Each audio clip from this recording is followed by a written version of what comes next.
Alors, bonjour à tous, j'espère que vous allez bien. Alors, chez moi, ça peut se voir, c'est pas la grande forme. Alors, je me lève ce matin,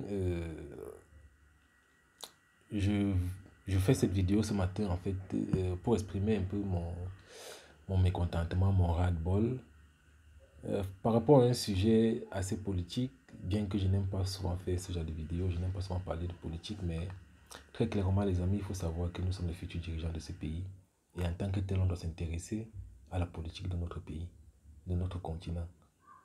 Parce que c'est en essayant de comprendre les problèmes que nous pourrons demain apporter des solutions. Alors, cette vidéo, c'est une façon euh, voilà, de faire appel un peu à la jeunesse parce que l'heure est grave. L'heure est tellement grave. Alors, je suis tombé sur cette étude ce matin et c'est ça justement qui m'a fait faire cette vidéo, l'étude du président de l'Union africaine, le président du Sénégal, Macky Sall, qui dit, je cite, je félicite les présidents Erdogan, je ne sais pas qui il est, Poutine et Zelensky, ainsi que le secrétaire général de l'ONU pour la signature ce 22 juillet à Istanbul des accords sur l'exportation des céréales et produits agricoles. C'était l'objectif de la mission que j'avais conduite à Sochi le 3 juin dernier. Alors voilà un président, le président de l'Union africaine, qui est allé en Occident pour demander les céréales. Très clairement. Et puis, je sais pas, ce qui est sûr, c'est pas eux forcément qui gèrent leur page sociale, très clairement, c'est pas eux qui gèrent leur page sociale. Mais je suis quand même curieux de savoir, est-ce qu'ils ont les rapports après de ce qui se dit sur leur page? Parce qu'il faut aller lire les commentaires.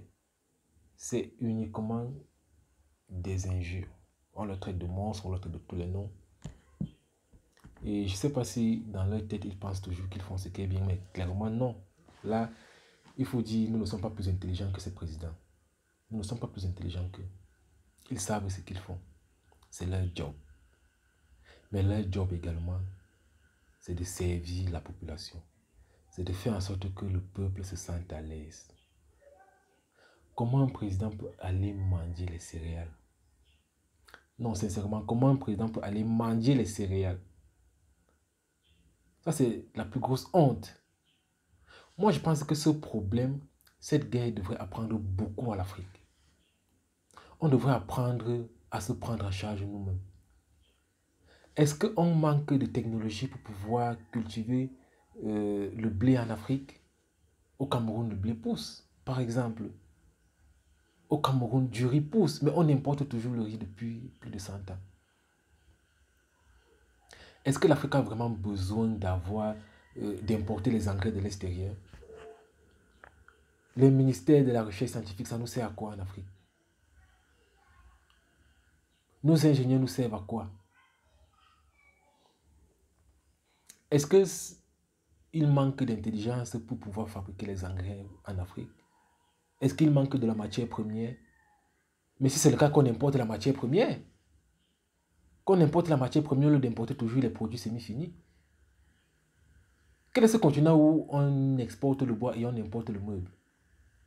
Quel est ce continent où on exporte le cacao et on importe le chocolat?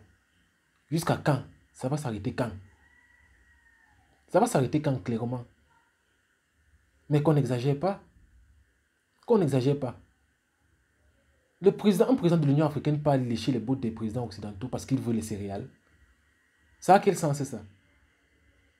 Pourquoi ne pas investir sur les produits locaux? Est-ce qu'on peut se passer du pain, par exemple? Ou est-ce qu'on peut fabriquer le pain avec autre chose? Au Cameroun, on fabrique le pain avec la farine de patate, la farine de manioc, la farine de maïs. On le fait. Pourquoi ne pas investir dans ça? Si ça a peut-être une odeur ou un goût bizarre, on peut synthétiser cela. Est-ce qu'on n'a pas assez d'experts pour le faire? Pourquoi ne pas investir sur les Africains nous-mêmes? Pourquoi ne pas investir sur les projets des Africains? Pourquoi c'est pas possible? Pourquoi c'est pas possible? Non, sincèrement. Il faut que nos dirigeants arrêtent ça. Qu'ils arrêtent. Qu'ils arrêtent ça clairement. Comme je dis, je ne suis pas sûr de pouvoir diriger mieux, mais eux, c'est leur job. Leur job, c'est de nous servir. Et ils doivent bien le faire. Ils doivent bien le faire. Dans quel continent est-ce qu'on vit là? Comment un président, le président, il représente tout un continent, il part demander les céréales et il est fier de cela, il est fier d'avoir réussi à obtenir les céréales. Pourquoi il ne faut pas copier eux aussi le bon exemple? Regardez par exemple le comportement de Vladimir Poutine. C'est ce qu'on appelle un président. Regardez sa riposte face aux sanctions de l'Union européenne. Regardez sa riposte.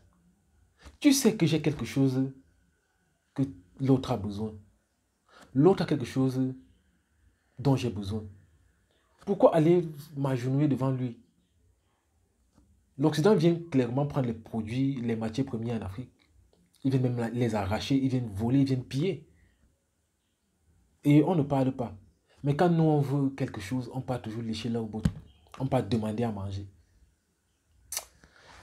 Ça fait honte. Ça donne envie de pleurer clairement. Ça donne envie de pleurer. Les amis, je ne vais pas continuer la vidéo de peur que voilà une goutte de larmes coule.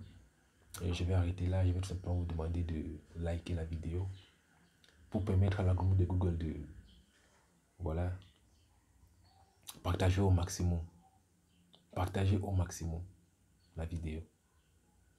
Je sais que ce n'est qu'une goutte d'eau dans l'océan, mais plusieurs gouttes d'eau peuvent remplir un bassin. L'océan est constitué de plusieurs gouttes d'eau. Il ne faut pas négliger cela. Il ne faut pas négliger la voix que nous pouvons apporter à une révolution, à un changement. Parce que franchement, il faut que les choses changent.